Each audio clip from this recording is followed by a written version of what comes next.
Every year, the Philippines is struck by countless calamities like floods, fires engulfing thousands of houses, earthquakes, and mostly by typhoons with wind velocities up to 205 kilometers per hour. This puts the Filipinos at a great risk for malnutrition since they are evacuated in sites where hygiene is not a priority and food is quite scarce. But hope is not lost. In this video, you'll find out how nutrition plays a role in disaster feeding through an interview with Professor Tricia Bonina, an RND, as she shares her knowledge and experiences regarding this topic. According to her, the Health Emergency Management staff under the Department of Health is the lead agency in disaster feeding, where there are interrelated aspects, nutrition being one of them. When asked about problems encountered in emergency feeding and the corresponding solutions, she said that the first thing done is assessment. MUAC, or mid-upper arm circumference, is done as a rapid means of assessing nutritional status for the 0 to 59 months old. As for resources, the problems are due to the lack of storage. There isn't a proper inventory of things as well, so the agency is unaware of what resources they have.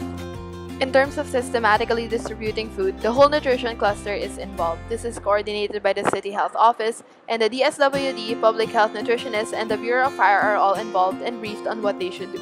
Issues may be prevented through the better organization, trainings, and communications of these organizations. Professor Bonita also shared how the services are divided into 5 phases: the alert phase, the preemptive evacuation phase, within 24 hours of impact phase, 25 to 71 hours, and the more than 72 hours phase. The alert phase deals with identifying the resources available such as vitamin capsules, iron supplements, MUAC tapes, weighing scales, and ready-to-use supplementary food. The preemptive evacuation phase includes the coordination with partners that will help, the alerting of health facilities with capacities for severe acute malnutrition, the pre-deployment orientation, and the cluster coordination meeting. Within the 24 hours of impact, assessment team augmentation and coordination of team deployment is done.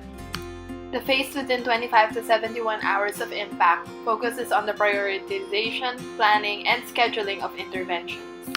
And lastly, the phase beyond 72 hours provides technical assistance for the implementation of nutrition interventions, information management, monitoring and evaluation, and documentation. In this phase, resources are augmented and generated. Policy monitoring of EO51 is done, cluster coordination initiatives are facilitated, and the advocacy of mental health and psychosocial support network is done. When Professor Bonina was asked on how food safety was ensured, she said that it is included in the objectives of the nutrition cluster, and it is very much highlighted in trainings together with food inventory, food management, and purchasing. Additionally, she shared the guidelines considered in planning meals. Meals are not carefully computed because during disasters, the main focus is adequate calories. Meals are high calorie as set by the DSWD because it is expected that the immune system falters during emergencies. Vitamins, specifically water-soluble vitamins, and supplementation is also considered. Lastly, the group asked Professor Bonina if the number of nutritionists involved in public health in terms of disaster feeding is enough.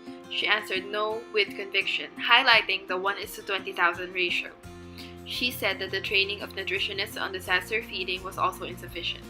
The number one issue is the lack of manpower, which is why they highly encourage people to be involved. Because when you lack manpower, the response and quality of services are also affected. This applies not just for nutrition, but to all the health clusters. She hopes that through this interview, she may encourage future nutritionists just like you to be involved in safeguarding the nutritional status of Filipinos during calamities. Be an ND, always be ready.